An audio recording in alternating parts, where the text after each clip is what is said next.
Now, just about all truck drivers have heard of ice road trucking because of the TV show. All sorts of guys want to try that. They want to know if there's money in it. In a small town like this, when one guy goes ice road trucking, everybody knows it. This is our guy. This is Marty Madigan, the only ice road trucker that I know. We've brought him in here, dragged him kicking and screaming. We're going to ask him a few questions. This video is brought to you by GP Transco, a great mid-sized carrier out of Illinois. These guys do things a little bit different than the other carriers, and they pay their drivers really well. If you're an experienced driver and want to earn while being treated with respect, check them out at gptransco.com. Marty, thank you for coming. Appreciate it. Thanks for having me. So how did you manage to land a job ice road trucking in the first place? Through a friend of mine. He was working for a company called Continental Cartage out of Edmonton. They had a line with Toledo Landtran. They lined up their drivers and brokers to go up there for the winter. So I put a summer in with them. Yeah. And that put me up into the ice roads for the winter. So what drew you to the ice road trucking? What about it made you want to try that out? Well, the biggest part was the lure of the money. They said the money really was good up there. Yeah. And just to try something different. I've done the logging and all that stuff in the wintertime around here with white line. Yeah. And I like the winter work. Yeah. And I thought up there, if a good pile of money for work spending the winter, maybe relax a little bit when I got back. Yeah, it might be all right. And I know the money was supposed to be really good up there back then. It was. What year were you up there, and where did you call home? Where were you stationed? The year was 2008, and we were stationed at a Yellowknife. Out of Yellowknife. Yeah. A lot of guys stationed there out of Yellowknife? Or? Yeah, if you're going to go up do the ice, that's where you come back off the ice to get your next load. It's right in Yellowknife. Oh, is that right? Yeah. So big hub, big terminal, fair size? Yeah, a lot of trucks running around that little town that time of year. So where did they have you run into mostly from Yellowknife? We had 3 mines we serviced. All 3 of them were diamond mines. Yeah. The first one was Snap Lake. The second one was the Diavec mine. And the third one, it was 399 clicks north of Yellowknife.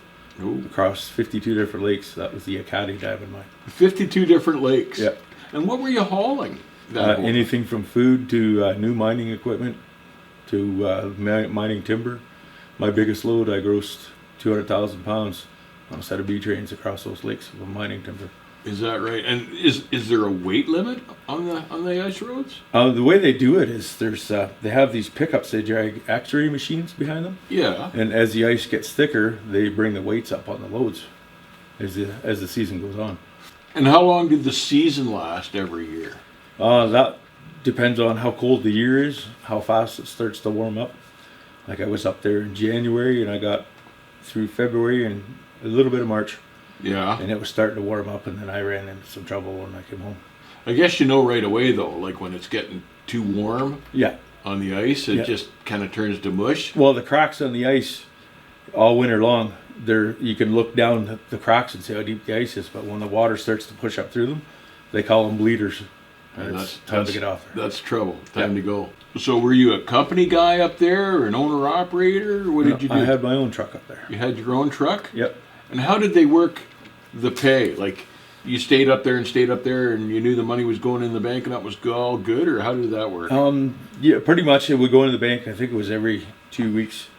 But up there, like I say, if your truck was running good and you didn't have any breakdowns, you didn't actually need any money because you had everything you needed in your truck.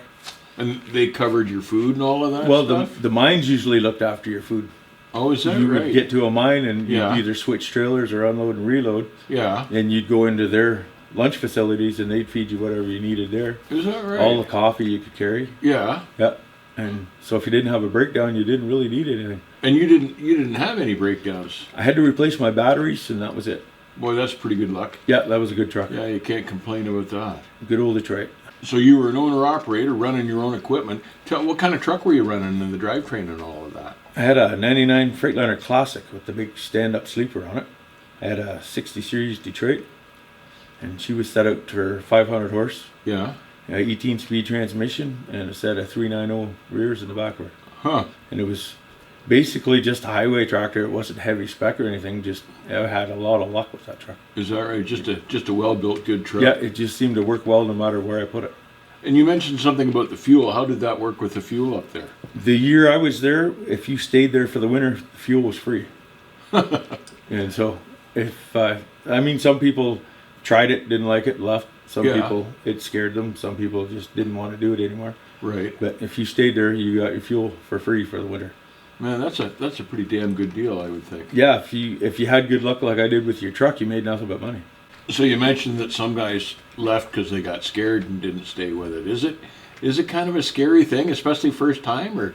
Yeah, it can be. It can be nerve wracking, and you've either got to decide if you can put up with it for the winter, or you want to get out of it. Yeah. But a lot of it is just common sense. Uh-huh. Like, you don't go faster than your speed that you're pushing an air bubble underneath the ice in front of you. Yeah. And if you build up too much speed, you get up on top of it and you break through it. Oh, is that how it works? Yeah, that's So they post a speed limit for these roads, these yeah, ice roads? yeah. You're not supposed to go over 25 clicks. If you meet another loaded truck, you both slow down to 10 clicks, and you feel it. You rock each other when you go by each other. Is that right? Yeah, Tell- that's quite a feeling. That'd be an uncomfortable feeling to Yeah. seat of your pants first time. Tell me, in a blizzard situation, if you're meeting a guy coming the other way on the ice, can you even see where the road is? Like, can you tell where you are and where you're not? Roughly, you can. They plow the roads 100 feet wide up there. They do. Yeah. So that'll help. Yeah, it helps. But the biggest thing, if the blizzard's coming in, everybody tries to get off the lakes and stay Sure. off until it's over. Sure. Yeah. And the edge of the road would be defined by the plow shoulder? Yeah, That the they guys got a fairly created? decent sized snowbank on them. Huh.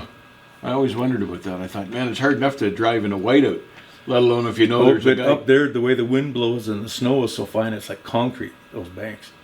Oh, I bet. I've known guys that have hit them and just ripped the hoods right off their truck. I bet because they just freeze solid. Yeah, that's right. Did you ever see anybody that had gone through? Did you ever see any trucks that had? They only had the one picture of one truck that I went through the year before I was there. Yeah, But he got out, he got away from the truck before it went through the ice. yeah.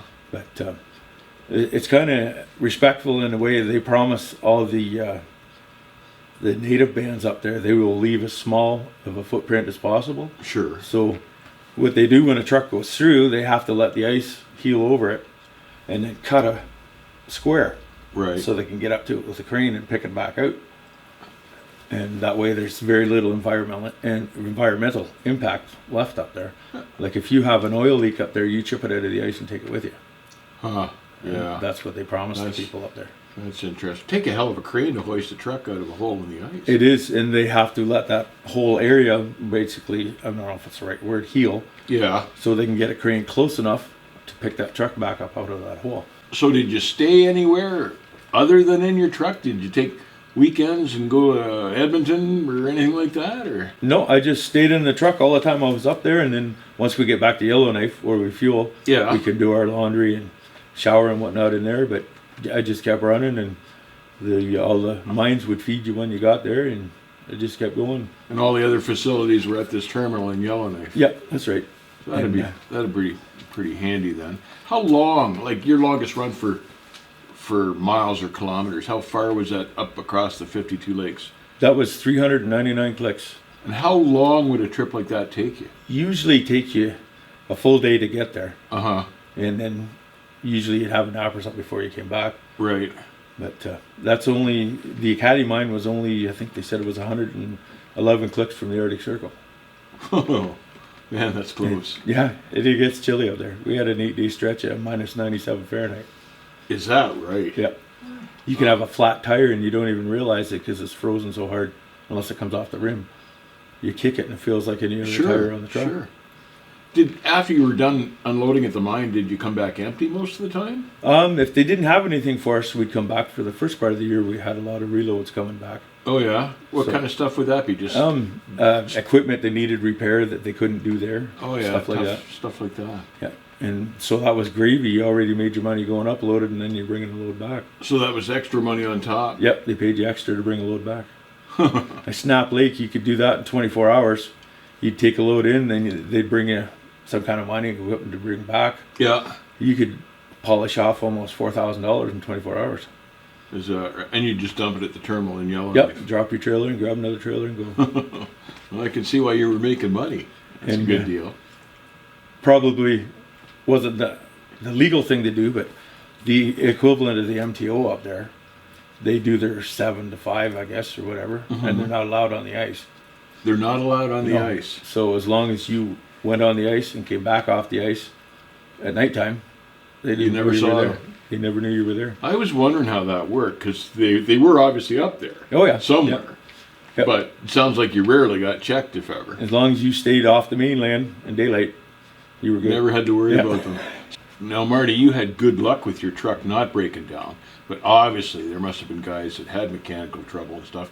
How did that all work? Where did they call for a service call or a tow? You know, once you're out on the ice, there's really nowhere to call. There's the security guys that have some equipment, but other than that, it was just between the guys driving and the guys coming up on them, trying to help them, getting them off the ice.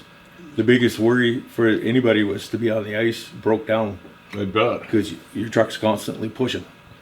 So their biggest worry is to at least get it towed off the ice, and then they can figure out what they have to do with it. then. Because if you leave it sit there long enough, it Sooner might or break later through. it'll break through. Yeah. Is that right? Yeah. So most of the guys up there then would be fairly handy mechanically. Yeah, most of them. Yeah. Yeah. And carry ether and methyl hydrate and all that stuff. Oh, if yeah. needed. Yeah. Yeah. You'd I have had to a carry it pile of with that in you. my truck. I had a bit of an argument with the guys up at Toledo once. I had a brand new drop deck trailer, and everything worked nice on it except they didn't have the chains underneath, chain and the airbag, so they didn't spread Yep. too far. Yep. So every time I'd hit a big enough bump, one of the air lines would come out of the brakes. Oh yeah.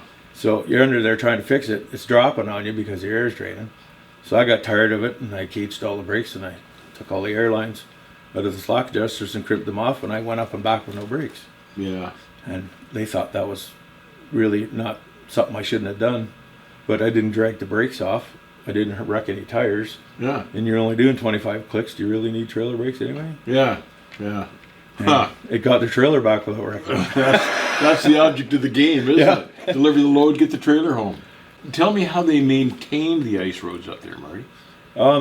They've got normal snowplows and everything like that, like normal roads, but they had there's this huge school bus that they used to flood the roads, because as you're driving along pushing the ice down, it's melting down there. So they keep flooding the top of it. So it keeps bringing your road up and giving you a half decently smooth road. So they just drill a hole, suck the water out over here, Yep. and spray it on over Spray all there. over the ice roads and move up farther once they can't. They've run out of reach at that spot. And you were mentioning there the one lake buggered them up because it froze solid right to the bottom. Yeah, and that road got pounded, but they couldn't flood it Couldn't- anymore because they couldn't couldn't get any smooth it water. Yeah. That's amazing. Any idea how deep that lake was that froze right to the bottom? Like how thick would that ice get? I think they said it was near the shore where we came off. I think they said it was something like 18 feet. 18 feet of ice. Yep. Where you're coming off. Yeah. Wow. And I remember one young lad, he was getting in trouble with the security guys. He was getting nervous and he was speeding on the ice. And I remember the radio conversation, the guy was telling him to slow down, and he said he was in a hurry to get off the ice. It was getting to him. Yeah. He said, I'm only 400 yards from the shore. And he said, yeah, and if you break the ice, you're only 40 feet to the bottom. Good answer. Yeah. Slow him down? He slowed him down, yeah. Good answer. So is it safe to assume in weather that cold, the truck, you just left it running all the time? Yeah, it stayed running from January until I went home. Huh. And you said there were tarps? You ran over the motor and the rad and stuff? Yeah, you could buy it in lengths up there. Yeah. And you ran it from the top of your rad down underneath, Right. all the way along the bottom of your engine up to your transmission Yeah. to try and keep it heated. So you just drape it, close the hood, and it wouldn't go No, anywhere? yeah, you just hook it right out of the front of your hood on your grill. Oh, outside on Yeah. the grill. Yeah, because it would be cold enough, you still wouldn't overheat that truck. Is that right? Yeah. Huh. Wow. That's cold. Yeah, she's chilly. That's up cool. there. And if you, like, obviously you'd idle her up at night. Yep. Was it still kind of cool in the morning when you crawl out of the bunk? Oh yeah, she'd idle. I'd have mine idled up around 900, and you'd look at the temperature gauge for the rad, and it'd still be sitting down around 110. Yeah, I went through that one time up in Thunder Bay where it was cold. Oh, yeah. I idled the truck right up in the morning, and you didn't want to get out of the sleeping bag. Oh, It was no. so cold. And I had a Wabasso heater, a bunk heater that Freightliner puts in, and Yeah. then the heater in the front of the truck. And there were some days you still couldn't get enough heat in there. And that's part one, folks. This interview was packed with so much great content that we needed to break it up into 2 parts. So stay tuned for part 2 next week. So stay safe. Don't forget to tune in for part 2. Keep the rubber side down, and I'll see you on the back haul.